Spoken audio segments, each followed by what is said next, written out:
Muy buenos días.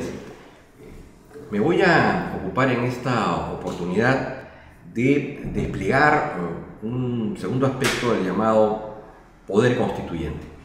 Como sabrán ustedes, el poder constituyente tiene dos expresiones o manifestaciones. El poder constituyente originario, que es aquel que crea, que funda o que recrea la existencia de una comunidad política, y el poder constituido o reformador, que es aquel que, habiéndose dictado una constitución y luego de un lapso de tiempo no necesariamente preciso ni determinado, habiéndose constatado que en ese texto han surgido omisiones, carencias, un divorcio entre el texto y la realidad, se produce, se gesta un proceso de reformas constitucionales.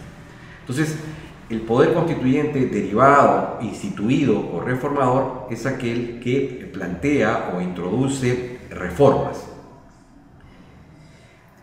Cuando hablamos de las reformas, la primera gran pregunta que uno tiene que formularse es ¿por qué llevamos a cabo un proceso de reforma? Hay varias razones.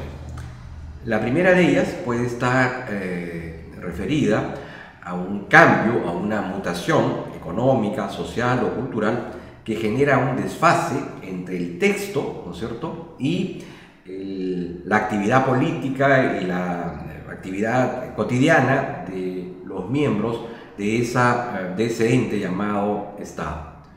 Una segunda posibilidad sea la redacción negligente, incuriosa, deficiente por parte del legislador, y en consecuencia este texto, por su deficiente redacción y por la impotencia a través del proceso de interpretación de darle un sentido cabal, creativo o útil, se hace necesario aquí una labor quirúrgica.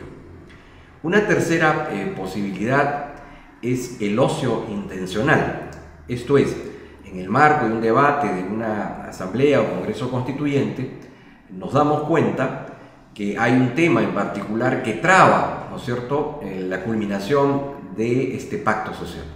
Y en consecuencia, las fuerzas políticas existentes en esa asamblea o congreso constituyente toman la decisión de aislar este problema, de trasladar ese problema para una discusión y eventual solución en un tiempo, futuro.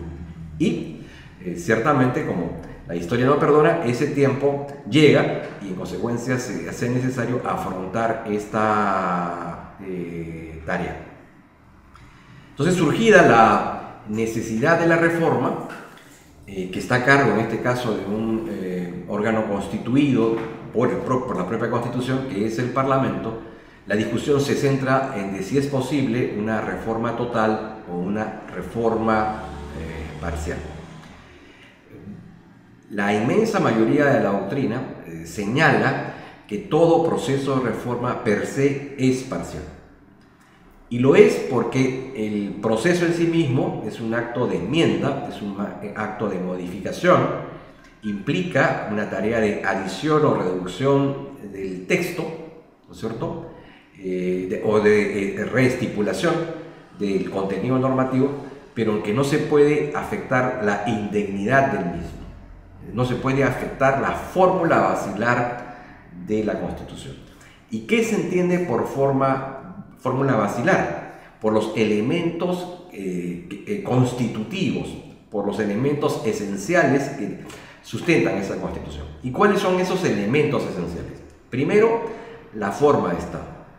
Esto es, si el legislador constituyente original declaró que el Estado peruano era una comunidad política unitaria, desconcentrada y descentralizada, por la vía de la reforma, esto no puede devenir en un Estado confederacional, en un Estado federal, en un Estado libre asociado. En todo caso, será tarea de otro proceso constituyente original.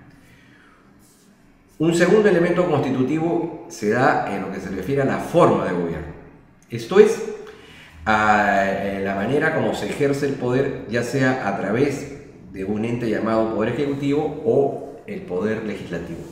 En el Perú nosotros hemos establecido un modelo, sui generis, ¿no es cierto? Desde fórmulas parlamentarias a las que se le han introducido mecanismos e instituciones parlamentaristas, hemos generado un modelo que unos llaman modelo mixto compuesto, otros llaman modelo semipresidencial, en fin, presidencialismo atenuado, en fin.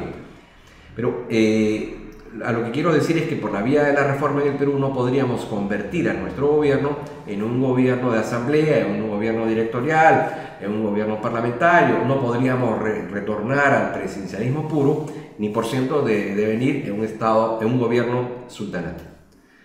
Tampoco se puede modificar la fórmula económica. Si en nuestro país hemos decidido que nuestro régimen económico, en donde hay un mercado de libre circulación de bienes y servicios, en donde se manifiesta la defensa de las llamadas libertades patrimoniales, libertad de empresa, libertad de comercio, libertad de industria, libre iniciativa privada, garantizar derechos individuales, derechos laborales, ya sea individuales o colectivos, y la defensa de los derechos de los usuarios y consumidores bajo el marco de una economía social de mercado, nosotros no podemos convertirlo en una economía planificada ni en una economía de libre mercado. Tampoco se puede alterar el contenido esencial de los derechos fundamentales.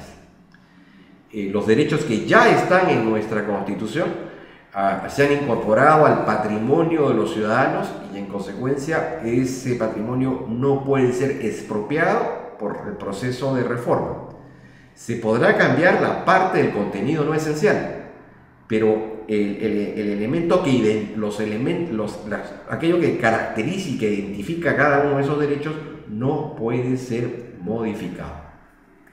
Y en algunos países existen las llamadas cláusulas de intangibilidad, ¿no es cierto? El legislador constituyente podría considerar que hay determinados preceptos en la Constitución que no pueden ser modificados.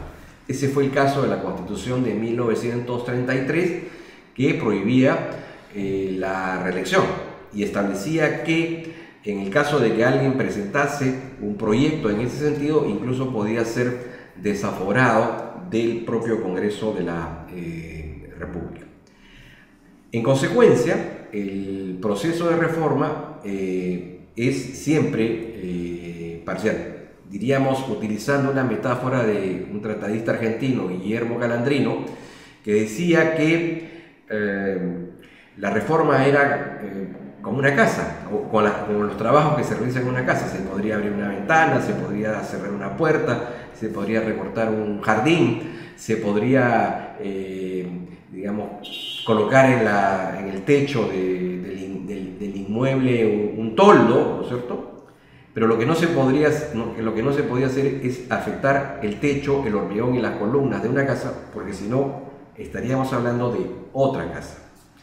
En consecuencia, la reforma siempre es parcial y hay un núcleo duro que en modo alguno puede ser afectado por este proceso. Sin embargo, debe señalarse que hay países que por mandato expreso del legislador constituyente originario es posible que el Parlamento pueda llevar a cabo un proceso de reforma total, ¿no? Implica en lo básico la modificación de la fórmula basilar. Es el caso de España, es el caso de Venezuela, es el caso de Suiza, es el caso de Uruguay, ¿no? Pero la inmensa mayoría de las comunidades políticas no han incorporado en sus textos constitucionales la autorización expresa del legislador constituyente para la destrucción, cambio de su propia obra constituyente. El proceso de reforma constitucional tiene un íter, ¿no es cierto? Un procedimiento. Ese procedimiento estaba establecido en nuestro propio texto supra. Sin embargo, debe reconocerse que la doctrina admite o acepta la existencia de las llamadas reformas no formales. ¿A qué nos referimos con esas reformas no formales? Son aquellas que se producen al margen del procedimiento establecido por la propia Constitución. Y aquí hablamos de dos posibilidades. Hablamos de la mutación constitucional y hablamos de la habilitación constitucional. ¿Qué cosa es una mutación constitucional? La mutación constitucional es un fenómeno, un proceso mediante el cual el texto de la Constitución se mantiene indemne. Esto es, no se modifica la parte literal, la parte lingüística, el aspecto gramatical de la Constitución. Lo que sucede es que por los usos y costumbres políticos, esa expresión lingüística adquiere, ¿no es cierto?, un uso, un significado totalmente diferente, opuesto a lo que en realidad su enunciado lingüístico señala. Y existen 4 posibilidades. La mutación por medio de práctica estatal no violatoria de la Constitución. Podemos colocar 2 ejemplos muy claros. La Constitución de los Estados Unidos fue el primer texto que incorporó en su seno el principio de supremacía jerárquica de la Constitución. Sin embargo, no consignó a lo largo de su texto el ente encargado del control de esa supremacía. Y fue en el caso Madison versus Marlboro en donde el juez John Marshall decidió, vía jurisprudencial, o determinó vía jurisprudencial, que ese control de la Constitución debería quedar en manos de la Corte Suprema. Es decir, es una práctica estatal que está fuera de la Constitución en términos lingüísticos, pero que no contraviene, digamos, la Constitución. Es el caso también de la experiencia argentina, en donde se crea el amparo, ¿no? En Argentina solo existía en 1957, antes del caso Ángel Siri y el caso Samuel Kopp de sociedad de responsabilidad limitadas, una acción de garantía, que era el habeas corpus. Pero como existía una desprotección de aquellos derechos que no estaban vinculados con la libertad personal, la Corte Suprema Argentina creó, ¿no es cierto?, una nueva acción de garantía que hoy nosotros conocemos como acción de amparo. Y solo 10 años después se dictó una ley sobre esa materia. Existe también la mutación por la no ejercibilidad de determinadas competencias o atribuciones constitucionales. Aquí, por el uso o las costumbres políticas, la Constitución queda reducida, queda mutilada. Un ejemplo claro puede ser que el texto supra determina la existencia y el funcionamiento de determinadas instituciones, pero que en la práctica ello no se produce. En el caso peruano, la Constitución señala que el sistema de nombramientos en el Perú es dual. Tenemos el sistema de nombramientos, digamos, bajo una matriz técnica y a través de un órgano autónomo y especializado como es el Consejo de la Magistratura, pero abría las puertas también para que los jueces de paz e incluso los jueces de primera instancia fuesen nombrados a través del mecanismo de elección popular. Ese mecanismo de la elección popular no está funcionando en los términos que la Constitución señala. Otro ejemplo claro es que nuestro texto habla de una jurisdicción de las comunidades, de una jurisdicción a través de las comunidades campesinas y nativas. Es cierto que existe un derecho consuetudinario, pero esa jurisdicción no está operando como tal en el país. Una tercera posibilidad es la mutación por medio de una práctica contraria a la Constitución. Ese es el caso más, digamos, emblemático y complejo, pero que en nuestro país podría graficarse, por ejemplo, con el tema de los decretos leyes. Si mal no recuerdo, el artículo 46 de la Constitución señala que las normas que hubiesen sido dictadas por un gobierno usurpador carecen de valor y efecto legal alguno, son nulas. Sin embargo, ya el Tribunal Constitucional, a través del caso Marcelino Tineo Silva, y sobre la base existían antecedentes sobre la materia, por supuesto, desde el año 62, ha declarado que los decretos leyes, si bien tienen un origen espurio, carecen de una legitimidad de origen, mantienen su validez culminado el proceso, digamos, el gobierno de facto e instalado un gobierno constitucional, en tanto y en cuanto no sean abrogados por el Congreso de la República, ¿no es cierto?, de manera expresa o tácita. Esto en resguardo del principio de seguridad jurídica. Y luego tenemos la mutación por medio de la interpretación constitucional, es decir, que aquí en este caso el supremo intérprete de la Constitución, en función al tiempo, va variando, ¿no es cierto? Va variando a través de una sentencia el sentido de las normas. Un caso emblemático es el caso del derecho a la igualdad, ¿no es cierto? En los Estados Unidos, a lo largo de su existencia, primero se dijo que los negros y los blancos no eran iguales, luego se sostuvo que los negros y los blancos eran iguales, pero que ejercían sus derechos de manera separada.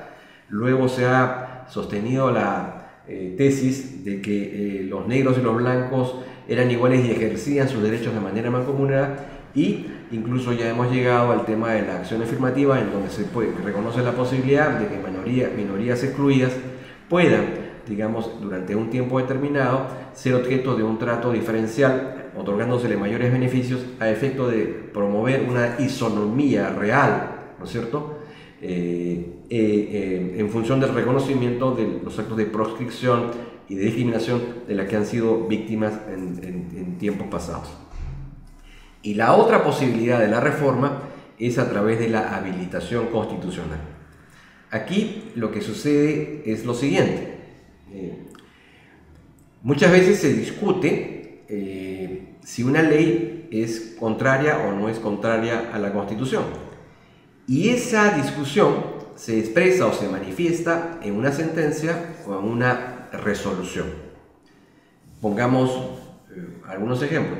¿Qué sucede si por un acto de incuria, de negligencia, digamos de incompetencia desde el punto de vista técnico o de dolo, ¿no es cierto?, un tribunal constitucional o el propio Jurado Nacional de Elecciones expide una sentencia o una resolución que, siendo claramente inconstitucional, que en los hechos modifica el texto constitucional, esa modificación irregular queda, entre comillas, habilitada en la medida en que, habiendo culminado ya sea la acción de constitucionalidad o el procedimiento establecido ante el jurado para tratar una materia electoral, queda blindada por la denominada cosa juzgada o la cosa decidida. En consecuencia, termina siendo esa sentencia o esa resolución, vuelvo a repetir, el instrumento habilitatorio para una modificación que en el fondo es una modificación irregular.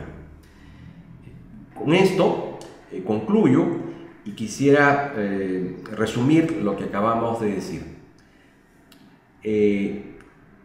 El poder constituyente tiene dos manifestaciones: el poder constituyente originario, que crea, que refunda un Estado, y el poder constituyente derivado, que introduce modificaciones, adiciones, supresiones, ¿no es cierto?, al texto base de la República. Está claro que este proceso de reforma es, en nuestro país, como en buena parte de las otras comunidades políticas, una reforma parcial.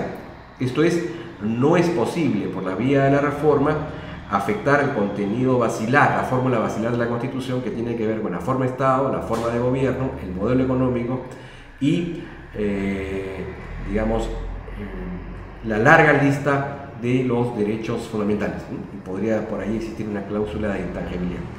Esta reforma está sometida a un procedimiento ad hoc especial, predeterminado y regulado de manera detallada, prolija, precisa por la Constitución, pero que sin embargo se ve confrontado con la realidad, y la realidad nos señala que existen comunidades políticas en donde, por la vía de la mutación o por la vía de la habilitación, generan un proceso de modificación, digamos, irregular, entre comillas, pero que termina siendo convalidado en la necesidad de afirmar el principio de seguridad jurídica por la conformidad de los actores y agentes políticos, o por las consecuencias de la cosa juzgada o la cosa decidida, ¿no? Muchas gracias.